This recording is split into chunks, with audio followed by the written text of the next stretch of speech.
Is ARK's latest teaser revealing much more than we think? ARK's first TLC milestone pretty much confirmed, and is Fjordur Ascended now in production? You're right, kids, it's Raasclark, and welcome to your regular ARK community news. Before we begin, don't forget to hit that like button, subscribe, share around, and let's get into it. Community Crunch 478 may appear like it's giving us not too much to look at, but there's a lot to unpack, believe it or not, with a teaser revealed of ARK Lost Colony, the next map to be added to ARK's canon storyline that we haven't seen bridged any further since Gen 2 arrived in 21. With this map bridging the gap between story maps Extinction and Gen 1, where we're going to travel in the footsteps of seemingly Mei Yin, Diana and Helena as we find out what happened at Arat Prime, the location of where the Genesis ship was launched from to send us to the planet of Arat, where ARK 2 will be set, has already offered an idea of what characters we might be running into during this playthrough, with so far confirmed Michelle Yeoh playing Mei Yin, Madeline Madden playing Helena Walker, Auli Hikravalo playing Mika, the daughter of Santiago and Diana that we're seeing in these ARK 2 trailers and now flashback Lost Colony trailers, and most certainly David Tennant by the look of Rockwell and glasses in this final screenshot of this ARK Lost Colony teaser trailer.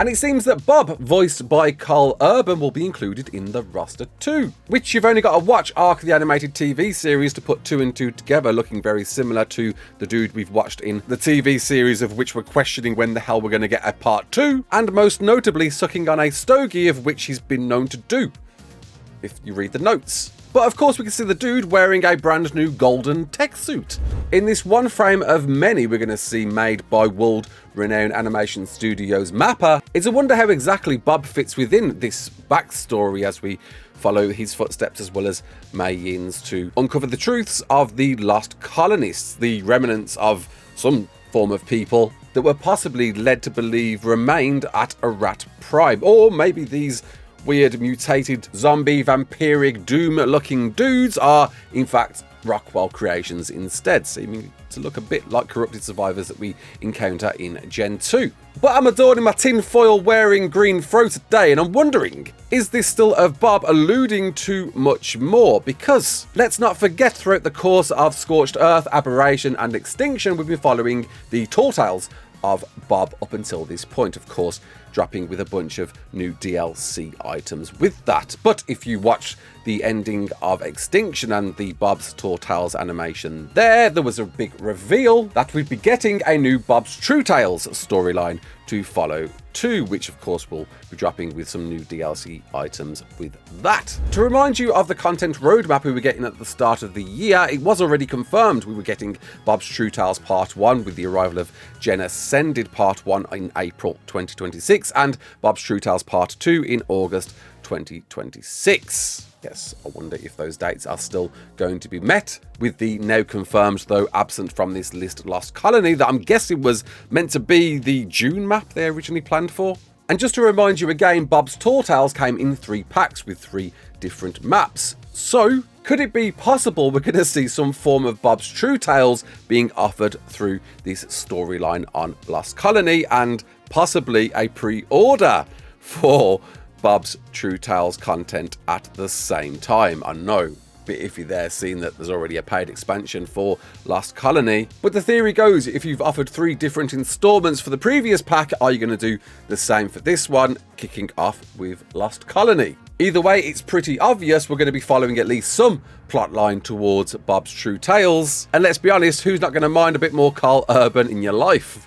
And that's right, if you forgot, as far as the content roadmap that was announced at the start of the year, but it is wildcard, and let's face it, dates can definitely change when it comes to them. Genesis Part 1 is the next planned map to be added to ARK Ascended after Lost Colony, and apparently in April, though I get a feeling that may be pushed back. We'll see what happens there. With Wildcard originally explaining they wanted to push back this map and Gen Part 2 to implement a bunch of new revisions so it could be the Genesis maps they now want to envisage. and with me secretly hoping we're going to see a complete revision in how the biomes all function, with instead very split off different biomes to be perhaps a more fluid traversal between them, with you residing possibly within the lunar, that separating each of the ARK biomes to travel to at your will instead of having to teleport to each and every one, and especially the mission areas needing some refinement in before them blocking off so many buildable spaces. Can we see a new way to play out those? And then followed by Genesis 2 in August, though again I get a feeling we're going to see both these maps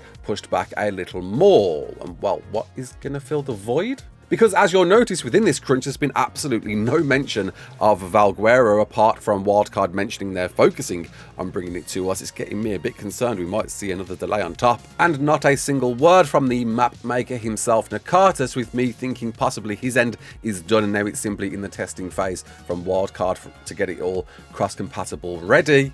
But Nakatas did recently tweet, which Jotunheim style do you prefer? Icy Jotunheim from Fjordur or rocky and colourful Jotunheim from God of War? Just taking notes. Which, when you consider this originally December 2026 date for Fjordur, it rings to me that Survival Evolved's Swansong map might now be in at least some early base production, and maybe even in some preparation to fill some void if we do see another delay on the Genesis maps. Still, as you'll see in this content roadmap, and not a word has been mentioned since Crystal Isles and Lost Island are completely void, completely disappeared. No idea where they are in the future. They could be here next year, they could be here the year after. No real specific date has been given to those custom maps we got with Survival Evolved, with even an expectation, are they coming to Ascended? Who knows? Nobody has an idea at all, or maybe even they could be slipping them in before the Genesis maps in preparation now.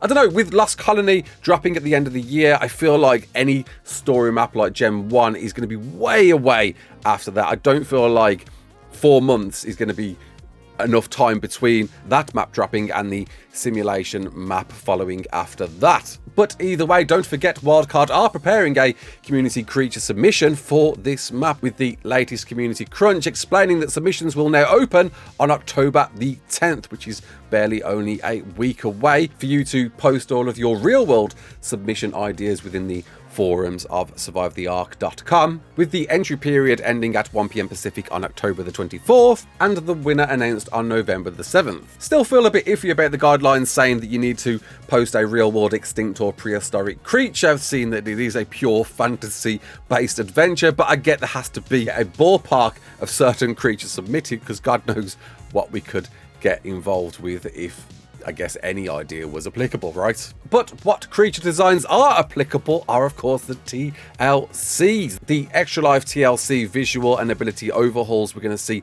to creatures depending on how much gets raised. Well, we're already on the very verge of getting our first TLC confirmed, with the Giga still holding first place, but it's good to see the Urania pushing its way up into second, certainly one I'm backing without a doubt, followed shortly by the Megalosaurus, which wouldn't complain about seeing a TLC too. The Quetzal, of course, still surprising to see the Thyla up so high. The Bronto, Carno, Aloe, Plessy and Patchy all following suit. Well, with the total raised being only 5,000 away, I think it's a pretty much confirmed deal that Giga is going to be getting some form of TLC, with every 30,000 raised confirming another TLC, up to 4 TLCs once 120 has been raised of the total goal that Wildcard are trying to attain. Though I do wonder, if we surpass that, could we see any more? Could we actually be seeing some more TLCs from Studio Wildcard regardless? And all you got to do is simply donate through any of these team members, yes, including myself and Aaron, because we'll be doing our very own Game Day Extra Life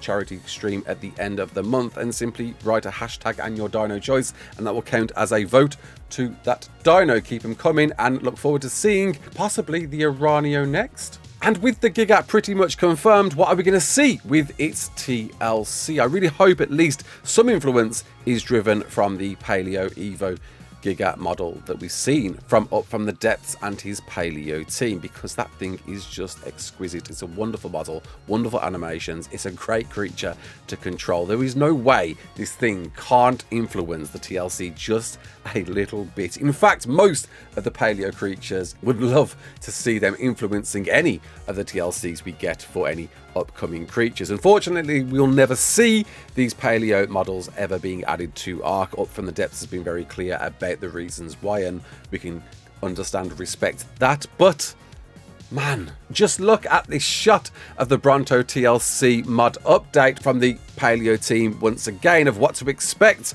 when that arrives to the Paleo mod. Just give it me now. It makes the original Bronto look absolutely plastic. This is what we need.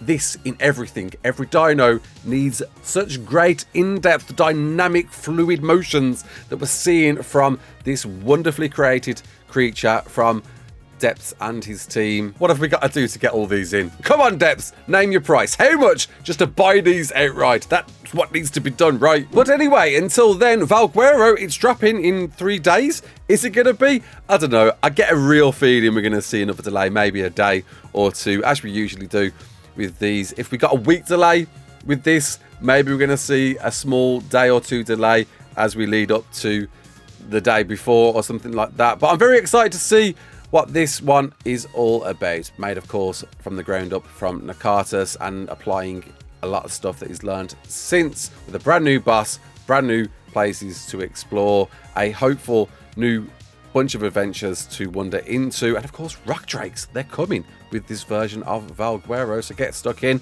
I'll see you there. My name's Raasclark. Don't forget to like, share and subscribe, and as always,